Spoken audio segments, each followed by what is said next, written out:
PM Awas Yojana ২০২৪ PM আবাস যোজনার জন্য অনলাইনে আবেদন কি কি কাগজপত্র লাগবে এবং কিভাবে আবেদন করবেন সম্পূর্ণটাই জানাচ্ছি। বিস্তারিতভাবে অবশ্যই ভিডিওটা শেষ পর্যন্ত কন্টিনিউ করবেন। প্রধানমন্ত্রী আবাস যোজনা ২০২৪ ২০১৫ সাল থেকে পাকা বাড়িহীন ব্যক্তিদের বাড়ি বানিয়ে দিচ্ছে মোদী সরকার। প্রধানমন্ত্রী আবাস যোজনা বা পিএমএওয়াই শুরু হয়েছিল সমাজের সকল শ্রেণীর সাশ্রয় মূল্য বাড়িয়ে দেওয়ার জন্য। বর্তমানে দেশে ও শহর গ্রামীণ দুই ধরনের প্রধানমন্ত্রী আবাস যোজনা চলেছে। সম্প্রতি তৃতীয়বারের মধ্যে প্রধানমন্ত্রী হওয়ার পর প্রধানমন্ত্রী নরেন্দ্র মোদী প্রধানমন্ত্রী আবাস যোজনা সম্পর্কিত কিছু বড় ঘোষণা করেছে। তো বন্ধুরা আসুন দেখুন যে কি ঘোষণা করা হয়েছে এবং সম্পূর্ণ প্রধানমন্ত্রী আবাস যোজনা নিয়ে বড় ঘোষণা। ৩ কোটি বাড়ির মধ্যে 2 কোটি বাড়ি প্রধানমন্ত্রী আবাস যোজনা গ্রামীণ এবং 1 কোটি বাড়ি প্রধানমন্ত্রী আবাস যোজনা শহরের অধীনে তৈরি হবে। প্রধানমন্ত্রী আবাস যোজনা আবেদনের ফর্ম 2024 অনলাইন এবং অফলাইন দুইভাবেই পূরণ করা যেতে পারে।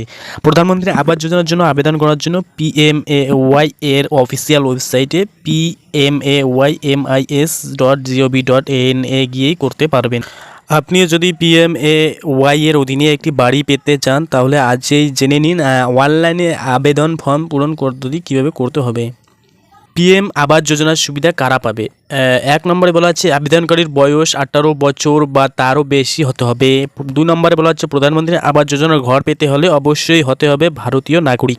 3 নম্বরে বলা হচ্ছে 18 লক্ষ টাকা পর্যন্ত বার্ষিক আয় থাকলে সেই পরিবার প্রধানমন্ত্রী আবাস যোজনার আবেদন করতে পারবেন না। পাকা বাড়ি থাকলে স্কিমের আবেদন করতে পারবেন না। পরিবারের কোনো সদস্য সরকারি চাকরি করলে হবে না। তারপরে 6 নম্বরে বলা হচ্ছে জমি আছে এবং বাড়ি তৈরি করে যান এই ধরনের ব্যক্তিদের আর্থিক সহায়তা দেওয়া হয়। ঠিক কী সুবিধা দেওয়া হয়? প্রধানমন্ত্রী আবাস যোজনায় কম সুদে ঋণ দেয় ব্যাংক, 20 বছরের মধ্যে শোধ করতে হয়। আর গৃহ ঋণে ভর্তুকি দেওয়া হয় কেন্দ্রের তরফে। বাড়ির আকার এবং আয় দেখেই ভর্তুকি কত পাবেন তা ঠিক করা হয়। প্রধানমন্ত্রী আবাস যোজনার জন্য অনলাইনের ফর্মের সঙ্গে প্রয়োজনীয় কী কী নথিপত্র লাগবে? তো প্রথমে যে নথিটা লাগবে পরিচয় প্রমাণ, প্যান কার্ড, আধার কার্ড, ডেটা আইডি কার্ড, ড্রাইভিং লাইসেন্স, আসল এবং ফটোকপি। দ্বিতীয়ত আবেদনকারী যদি সংখ্যালঘু সম্প্রদায়ের হয় তাহলে তার প্রমাণ জমা দিতে হবে। তৃতীয়ত বলা হচ্ছে জাতীয় প্রমাণ জমা দিতে হবে, পাসপোর্ট দেওয়া যাবে।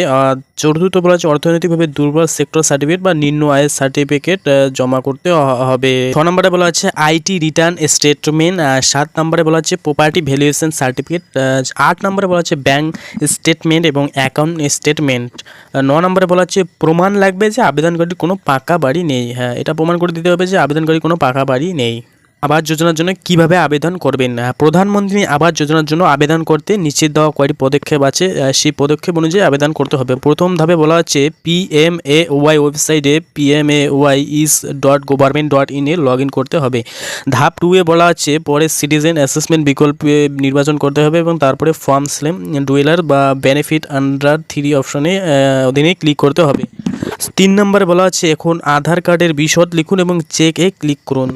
4 নম্বরে বলা হচ্ছে এরপরে আপনার অন্য পেজে পুনর্নির্দেশ করতে হবে যেখানে আপনাকে সমস্ত বিবরণ সঠিকভাবে পূরণ করতে হবে। 5 নম্বর ধাপে বলা হচ্ছে নাম, যোগাযোগ নম্বর, অন্যান্য ব্যক্তি বিবরণ, ব্যাংক অ্যাকাউন্টের বিশদ বিবরণে পূরণ করতে হবে। 6 নম্বর ধাপে বলা হচ্ছে সমস্ত বিবরণ পূরণ করার পরে নিচে স্ক্রল এবং তারপর ক্যাপচা লিখুন, এরপর সেভ বাটনে ক্লিক করুন। এই পদক্ষেপগুলি অনুসরণ করার পরেই আপনার আবেদন প্রক্রিয়া সম্পূর্ণ হবে। তারপরে এখানে বলা হচ্ছে দ্রষ্টব্য, আপনি যদি মনে করেন যে আপনি কোনো ভুল তথ্য পূরণ করেছেন তাহলে আপনি আপনার আবেদন এবং আধার কার্ড ব্যবহার করে ফর্মের সংশোধন করতে পারবেন। আপনি চাইলে আবেদনপত্রের পূরণ করার পর একটি প্রিন্ট আউট করে নিতে পারবেন।